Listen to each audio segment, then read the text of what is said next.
Tell me it's black when I know that it's white. Taking it all instead of taking one bite.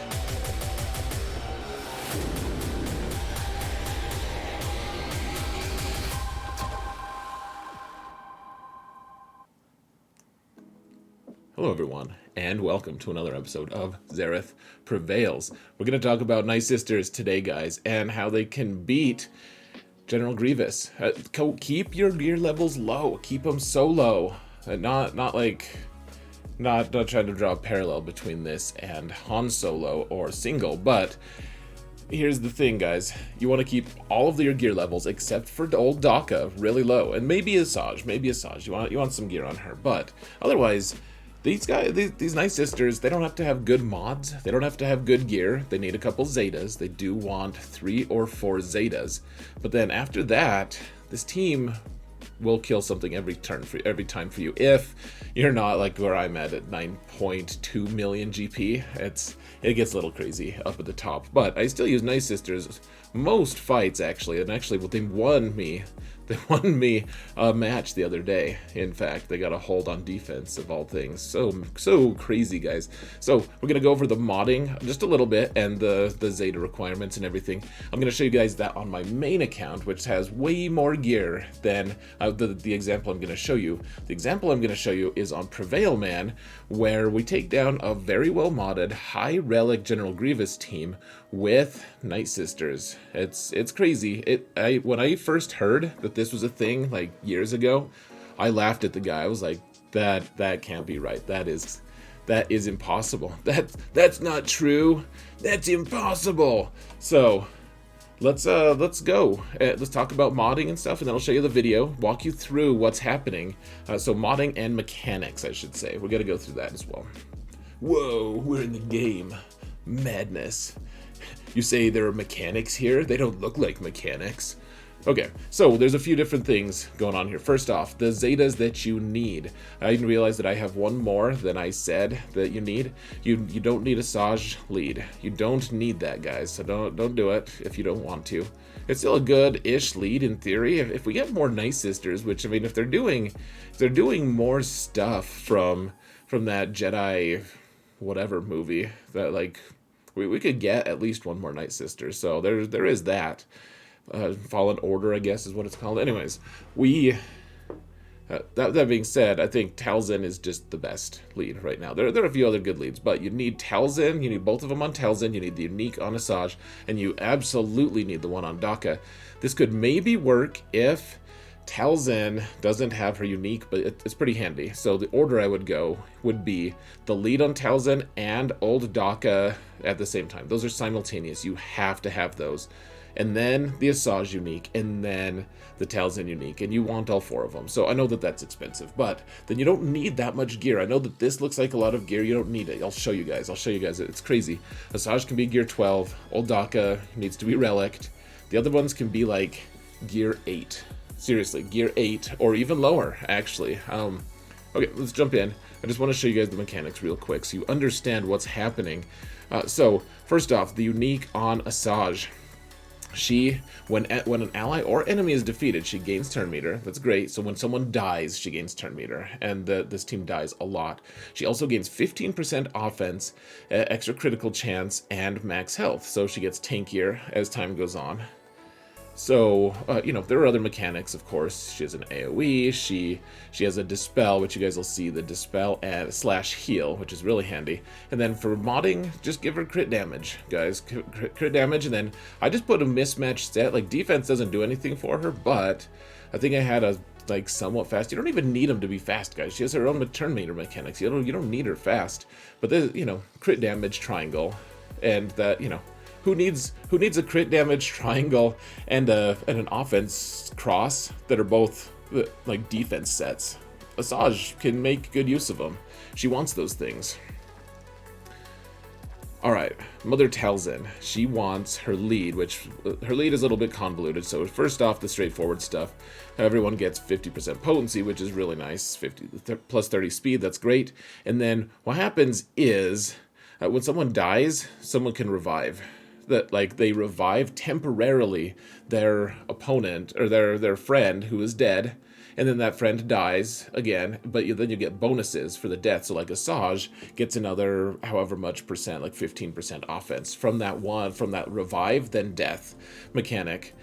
She other things that she has, the Plague Bearer. So this is her unique that you need, Zeta, and it doesn't look great, but when any unit falls below half health, Talzin gains 35% turn meter. And the thing is, there are so many instances of this happening throughout the fight because she has a way to hit underneath protection. Not to mention your own Night Sisters are going to be just getting destroyed over and over again.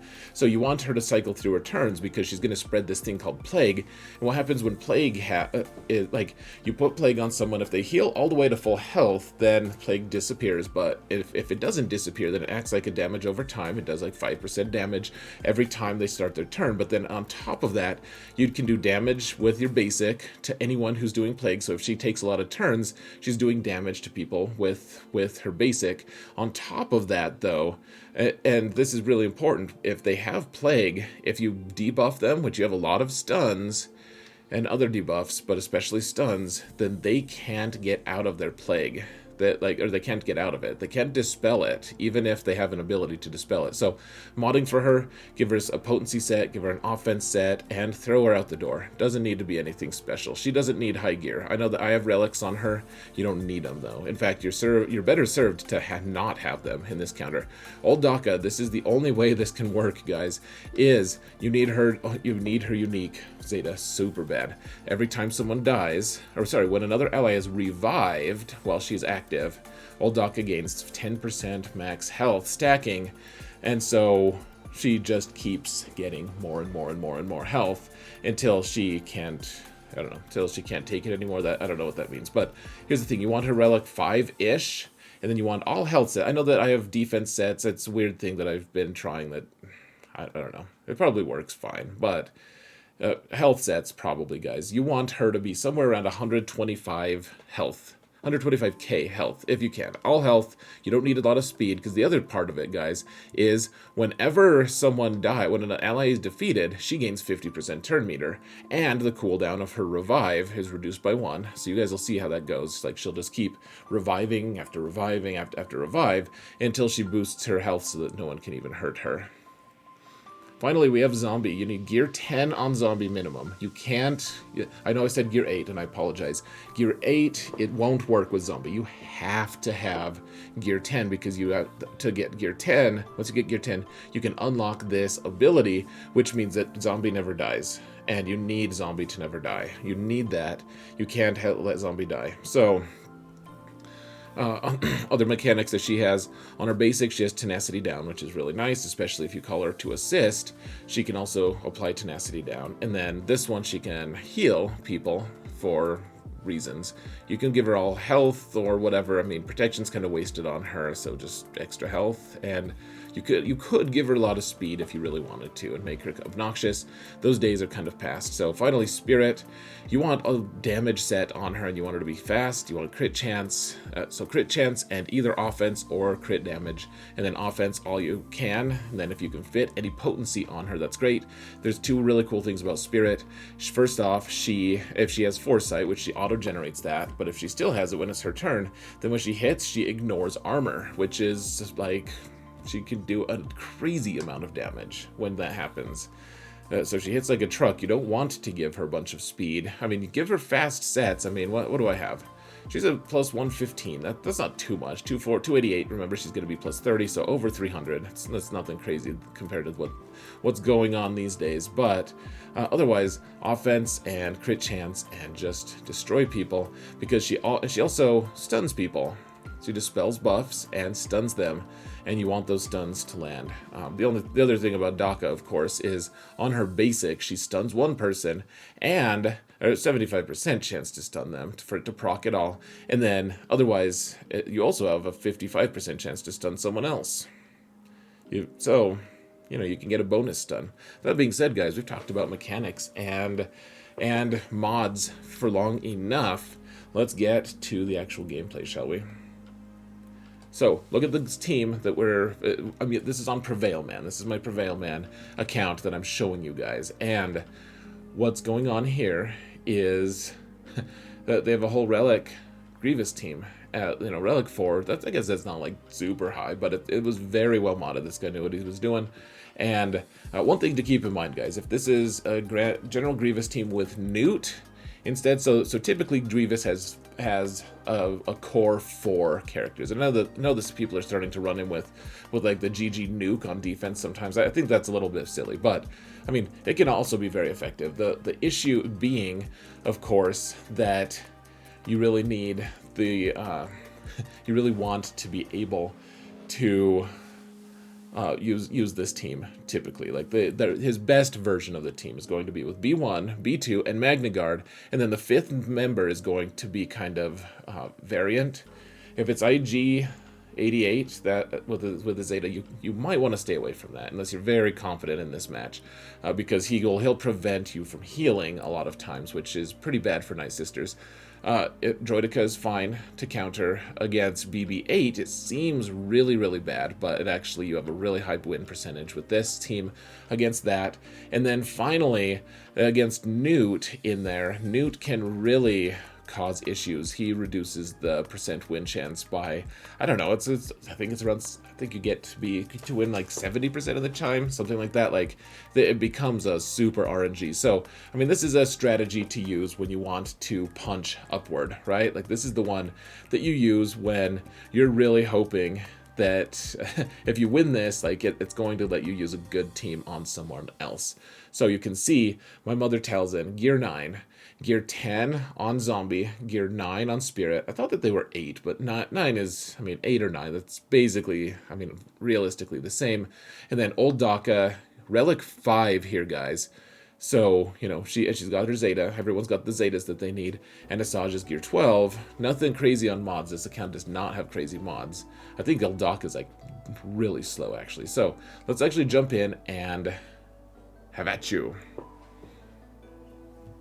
If I can actually push the button. I thought I was closer to pushing the button, guys. Dude, come on, Zareth.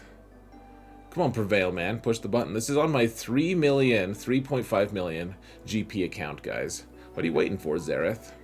Hold on. Oh, there we go. I was just going to pause it so that I could get to the actual action. I wanted to see you guys to see the relic levels, though. So, remember, my guys are super low gear. These are all relatively high gear. And even if they're higher gear, I think this would have worked fine. But, get Plague out there. This is her AoE. You get Plague out there, and here's the thing, guys. You don't want them to hit Daka. And they usually don't target Daka. They'll hit the lowest health person, which happens all the time. All the stinking time. So even when Spirit's gone, then you're good. So they have to kill 2 Night Sisters and then Zombie. Zombie will revive those 2 Night Sisters, and then you're on your own. So that's what happened. 2 Night Sisters already gone. Old Daka revives everyone. Great. So we can call the Mass Assist. Remember, Old Daka is the only one who has any resilience at all. So everyone dies again, but then she revives. Oh, look at that, Talzin's gone. Every time someone revives, so Asajj revived for a second there to help hit, and every time she revives. And look at that. If Grievous had been smart and stunned Daka there, but he never does, hardly ever. And so, he always goes for the zombie who can't even take a turn. And, yeah. So, everyone's just dying. But you just gotta keep reviving them. And Daka, remember, 10% health, 10% health, 10% health. She's at 125k health. She's gaining, 12k, 12.5k health every single time someone dies. Every time someone revives, I should say. So, they're right there. There's another 30k. Another 25, 20. I can't do math right now. What's wrong with me? Dear Lord. I think 25k health. So, we're just trying to kill B1. We killed B1 eventually. And, we're just biding our time. I know it looks ugly. It just keeps being ugly. But, Daka has... zombie revives automatically whenever zombie dies. So you want to, you could honestly have a paper zombie, a zombie with no mods, and this would work. So look at that. Okay, they hit Daka that time, but Daka is just fine because she's been ramping up, and that's where the RNG is. If he had hit Daka earlier on, we might not be having this conversation. But I mean, that's part of the joy of this comp. Like there's just this clinch factor that you can't control, that you can sometimes you just die immediately. So keep in mind, you can only revive your friend with a basic every other time. Every other time. So use a basic and it revives Talzin, and then if that succeeds, yeah, okay, so he blenders them all again. That's fine. And once you finally do kill someone with an assist, then they come back to life. If Daka can bring them back, or they can continue on. But yeah, I mean, okay, so Grievous would normally dispel this, but he's got Plague. Remember how I said you can't get rid of your buffs or debuffs while you have Plague? And this is it, guys. I mean, look at that. It's 60 banners with a really, really low gear team. So this is a really, really bare bones method of explanation, guys. I do have a Faction Essentials talking about Night Sisters. I actually have it, I think I made it with Fatal, so I'll link that in the video description. Let me know what you think in the comments and everything. Just want you guys to get the most bang for your buck. I mean, Prevail Man can't afford a lot of gear. I just can't. And so this being able to trade, I mean, I had 5 relics there, and he had a whole pile of them, tons of relics. And this is amazing. This is an amazing trade up, if you ask me. Yes, it's a gamble, but I mean, it's more fun that way anyways, right, guys? So let me know what you think. Guys, thank you all so much for watching. And remember that in all things, Zareth prevails. And so does Prevail Man lately, dear Lord. Stay tuned for that video. It's pretty nuts. Goodbye.